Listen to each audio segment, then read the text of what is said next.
하나님 말씀 보시겠습니다. 하나님 말씀은 시편 102편입니다. 제가 읽는 성경은 구약 성경 875쪽입니다. 할렐루야! 오늘 새벽에 나오신 여러분들 환영을 축복합니다. 오늘도 말씀으로 승리하시고 평안한 하루가 되시기를 소망합니다. 자, 오늘 시편 102편 제가 설교 제목을 여호와를 바라보라 라는 제목을 가지고 말씀을 나눌 텐데요. 단락 구분은 전 4개의 단락으로 나눠봤습니다. 1절부터 12절은 개인적인 탄원시, 13절부터 18절은 하나님의 은혜, 19절부터 22절은 열방의 찬양, 23절부터 28절은 영원하신 하나님이라고 제가 4개의 단락을 나누고 제목 붙여봤습니다. 여러분도 시간이 되시면 집에 가셔서 꼭 한 번 더 읽어보시고 여러분이 손으로 단락도 나누고 제목도 붙여서 여러분이 묵상의 노트로 만들었으면 좋겠습니다.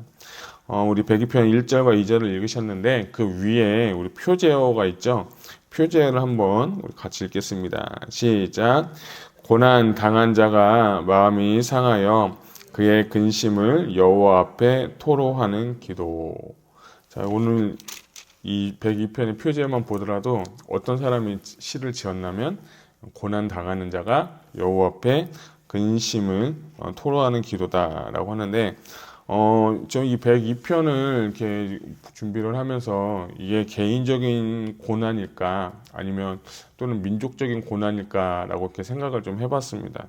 102편을 쭉 한번 읽었을 때는 개인적인 기도, 개인적인 그 고난이 맞겠다 저는 그런 생각이 들었는데 단락을 좀 이렇게 보니까 개인적인 기도가 아니라 서부에는 약간 1절부터 12절까지는 개인적인 기도, 개인적인 고난에 대해서 얘기를 했다면 그 중반에 보게 되면 시온이라는 단어들이 나오거든요. 그 시온은 이스라엘을 뜻하기도 하는데 어쩌면 이 시는 개인적인 고난에 실 수도 있고 민족적인 고난에 이 사람이 처했을 때 지었던 시가 아닐까 싶습니다. 그래서 대부분의 주석의 학자들은 언제 쓰여졌냐라고 했을 때 이스라엘 백성들이 포로가 되었을 때 쓰였던 시가 그렇게 될 것이다. 그랬지 않을까라는 추측을 하면서 시편의 기자에 대해서 얘기합니다. 그 시편은 항상 시대도 나오고 그리고 시편 누가 졌는지도 나오지만 오늘 이 102편 같은 경우는 누가 졌는지는 모르겠지만 또 어느 시대 때 또 어떤 고난에 의해서 시를 졌는지는 모르겠지만 이렇게 추측을 할 수 있습니다. 이렇게 보게 되면 고난당하는 자가 마음이 상하여서 근심을 여호와 앞에 드리는 기도인데 여기서 마음이 상하다라는 단어가 뭐냐면 히브리어 원어적으로 보면 수위를 입고 있는 상태가 바로 이 마음이 상한 상태다라고 하는 겁니다. 수위는 언제 있냐면 부모님이 돌아가셨을 때 또는 민족이 망했을 때 있는 게 수위죠. 그러니까 이 사람이 지금 심리적인 상태, 환경의 상태가 그냥 일반적인 고난이 아니라 어좀 개인적 혹은 나라적으로 지금 뭔가 운명적으로 완벽하게 무너진 상태 가운데 그러니까 마음이 상하여서 하나님 앞에 기도했다는 거예요. 그 기도에 또 근심을 더해서 여호와께 기도하는 것이다 라고 해서 근심하다 또는 마음이 상하다는 그 마음으로 하나님 앞에 기도하는 것을 볼 수가 있습니다. 저는 이 102편을 이렇게 보면서 우리가 이 근심 가운데 있을 때 혹은 고난 가운데 있을 때 어떻게 기도해야 되나라는 말씀으로 말씀을 준비했는데요. 한 4가지 정도로 보겠습니다. 첫 번째는 하나님을 구하는 기도를 먼저 하시기를 바랍니다. 2절에 보게 되면 나의 괴로운 날에 주의 얼굴을 내게서 숨기지 마소서. 주의 길을 내게 기울이시사 내가 부르짖는 날에 내가 속히 내게 응답하소서라고 하면서 2가지가 단어가 좀 마음에 있었는데 첫 번째는 얼굴을 내게서 숨기지 마시옵소서라고 하면서 이 시편 기자가 기도하는 거예요. 얼굴을 숨긴다는 거는 지금 내가 상황 가운데 너무 힘들지만 하나님이 나를 지금 버리셨다는 그 의미도 있습니다. 우리가 잘 아는 민수기 아론의 축복을 보면 여호와는 내게 복을 주시고 너를 지키시기 원하고 여호와는 그의 얼굴을 내게 비추사 은혜 베푸시기 원하며 여호와는 그 얼굴을 내게로 향하여 대사 평강 주시기를 원하노라 라고 이 아론이 축복을 많이 합니다. 그리고 목사님들도 가끔 축도할 때 이 민수기서를 많이 좀 인용을 하시는데요. 여기서 보게 되면 진짜 축복은 뭐냐면 여호와께서 그 얼굴을 향해서 너희를 볼 때 그때가 진정한 복이다. 그때가 진정한 하나님의 은혜를 갖고 있는 거다라고 하는데, 오늘 시편 102편의 기자는 뭐라고 말하냐면, 여호와여 당신의 얼굴을 내게서 돌리지 마시고 나를 한번 쳐다봐 주세요. 나에게 정말 눈길을 한 번이라도 주세요. 내 이 걱정, 내 근심, 내 고난, 이것 가운데 내가 정말 살 수 없는 이 상황 가운데, 아까 말씀한 것처럼 수위를 입고 있는 상태, 살아도 산 게 아니라 차라리 죽는 게 낫다는 그런 심정을 가지고 이 어떤 어려움인지 모르겠지만 하나님 앞에 간절한 마음으로 기도하는데, 그가 먼저 구했던 것은 뭐냐면 여호와의 얼굴을 먼저 구했다는 거예요. 정말 여호와의 얼굴을 구하면서 하나님의 은혜를 구하는 거예요. 또 하나는 내 주의 귀를 내게 기울이시사 내가 부르짖는 날에 속히 내게 응답하소서라고 하면서, 이 시편 기자는 하나님의 얼굴을 구하는 거예요. 그리고 하나님의 귀를 구하면서, 주님 내가 지금 부르짖습니다. 나의 기도를 들어주시고 내 기도에 정말 응답해달라고 주님 외면치 마시고 내 기도를 꼭 응답해달라고 하나님 앞에 간절한 마음으로 기도하는 것을 볼 수가 있습니다. 여러분, 기도는요 하나님의 얼굴을 구하는 거예요. 하나님의 귀를 기울이게 달라고 하나님의 주의를 pay attention, 나에게 좀 내 기도에 정말 기도 들어달라고 집중을 요하는 거예요. 근데 특별히 언제 이런 기도를 드리냐, 참 인간이 어리석고 교만해서 힘들고 어려울 때는 이런 기도 잘합니다. 하나님 나 좀 도와주세요. 이번 한 번만 좀 해주시면 다음에 이렇게 할게요. 저는 많이 그랬거든요. 근데 그게 별로 성경적으로 볼 땐 좋지는 않더라고요. 하나님 좀 도와주세요. 제발 도와주세요. 근데 내가 좀 잘 나가고 내가 조금 이렇게 먹고 살만하고 문제도 없으면 이런 기도 안 합니다. 그냥 할렐루야, 하나님 감사합니다, 하나님 찬양합니다. 근데 어떻게 보면 하나님께서 이런 기도를 되게 좋아하시는 것 같아요. 근데 왜 그러냐, 이 사람들이 고난과 역경에 있는 이유는 이 사람들의 죄 때문인 걸 여러분 아셔야 돼요. 여러분 뭐 다 그런 건 아니겠지만 그래도 대부분의 문제와 대부분의 어려움과 근심과 걱정은 죄로부터 시작이 되는 거예요.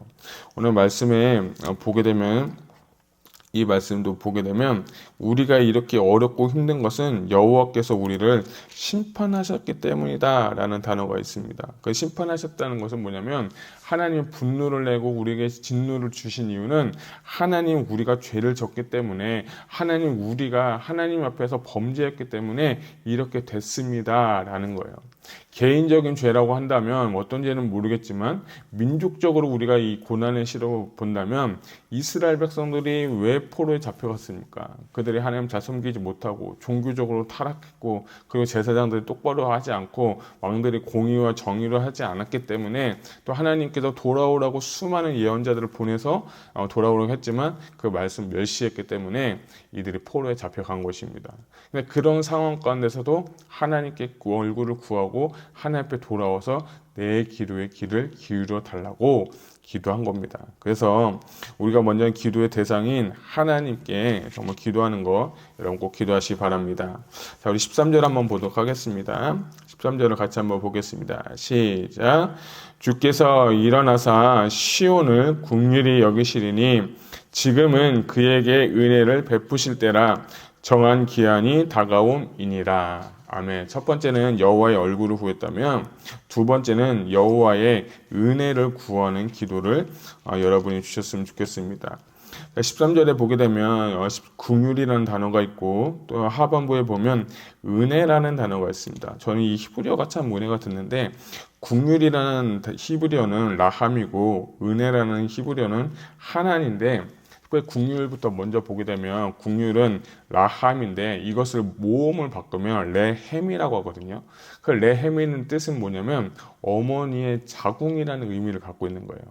이해 가시죠? 그러니까 아기가 이제 어머니가 10달 동안 아기를 뱃속에서 이렇게 기르는, 이렇게 잉태하는 그 시간이 있잖아요. 그 뜻을 뭐라면 레헴이라고 하고, 이 람이란 뜻은 뭐냐면 또 은혜인데, 이것은 하나님께서 이스라엘의 죄로 인해서 그들을 심판하신 후에 용서의 은총을 베푸는 그 단어가 뭐냐면 라함이다 라고 써 있어요. 그러니까 하나님께 지금 우리가 지금 구하는 것은 회개하고 하나님 앞에 은혜를 구하는 거예요. 이 특별히 라함이란 것은 우리가 죄를 짓고 심판 당하고 다시 회복시켜 달라고 하는 간절한 마음으로 기도하는 그 상태가 바로 이 라함의 단어를 썼다는 거예요. 두 번째로 이 13절 하반부에 쓴 은혜는 히브리어로 하난이라고 했는데 하난의 어원적 의미는 뭐냐면 구부리다라는 뜻이에요. 그건 뭐냐면 하나님께서 구부려 보셔서 우리에게 은혜를 베풀어 달라라고 하는 거예요. 그래서 이게 영어 성경을 보면 NIV 버전을 보게 되면 compassion과 favor로 이렇게 번역이 되어 있고 킹제임스 버전은 mercy와 favor로 이렇게 기록되어 있습니다. 여러분 이해를 쉽게 하기 위해서 말씀드리는 거고 또 현대인의 성경을 보면 또 이렇게 나와 있어요. 긍휼과 은혜로 이렇게 번역이 되어 있습니다. 여러분 이게 그 말 뜻은 뭐냐면 하나님께 라함과 하난의 은혜를 구하는 거예요. 특별히 하난 같은 경우는 하나님 은혜를 베풀어 주실 때 단순하게 우리에게 살려주시고 우리에게 좋게 해주는 게 아니라 허리를 숙여서 우리에게 보셔서 나에게 진짜 은혜 주세요. 나 정말 살려주세요 하는 간절한 기도의 제목을 쓸 때, 기도의 마음을 쓸 때 쓰는 단어가 바로 이 하난이라는 단어입니다. 그래서 이가 그냥 단순하게 나 도와주세요가 아니라 단순하게 나 살려주세요가 아니라 당신이 나 살려주지 않으면 난 진짜 죽습니다라고 하는 그 목숨을 걸고 기도하는 것이 바로 이 하나님의 기도인 거예요.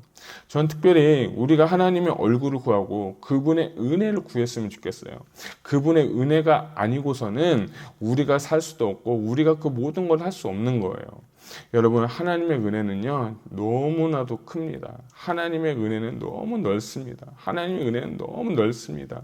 지금까지 살아온 것 자체가 우리는 다 은혜라고 하잖아요. 특별히 여러분 어려운 가운데 계시고 고난 가운데 계신 분이라면 오늘 이 말씀을 근거로 해서 하나님 앞에 은혜를 구하시기 바랍니다.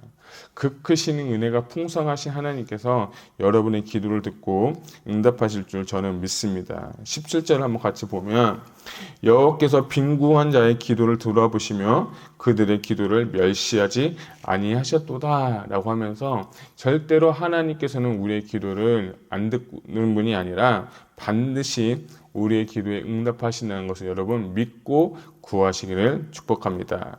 세 번째는 이 기도문은 하나님의 나라를 위해서 기도했다는 거예요. 19절부터 22절까지 보게 되면 하나님의 나라에 대한 통치에 대해서 나오는데 저는 이 말씀 배기편을 이렇게 읽고 준비하면서 참 의아했어요.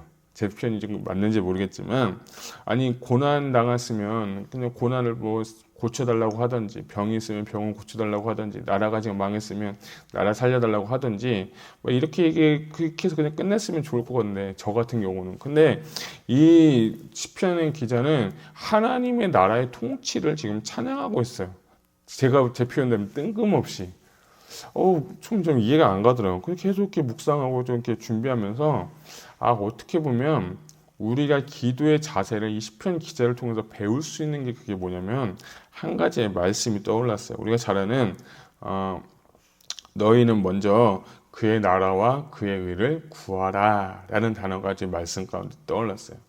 여러분 우리가 하나님 앞에 기도할 때 우리의 기도 제목 많이 있잖아요. 정말 가정의 문제도 있고 개인의 문제도 있고 여러 가지가 있지만 시편 기자는 오늘 지금 하나님의 얼굴을 구하고 두 번째는 하나님의 은혜를 구하고 세 번째는 하나님 나라의 뜻이 통치를 위해서 지금 간절하게 하나님 앞에 기도하고 있는 것을 볼 때 그렇지. 우리가 기도할 때 우리의 기도 제목 먼저 구하는 게 아니라 하나님의 나라, 하나님의 뜻이 우리의 삶 가운데, 내 삶 가운데, 나의 모든 삶의 영역 가운데서 이루어지기를 먼저 기도했다는 것을 제가 발견하게 된 거예요.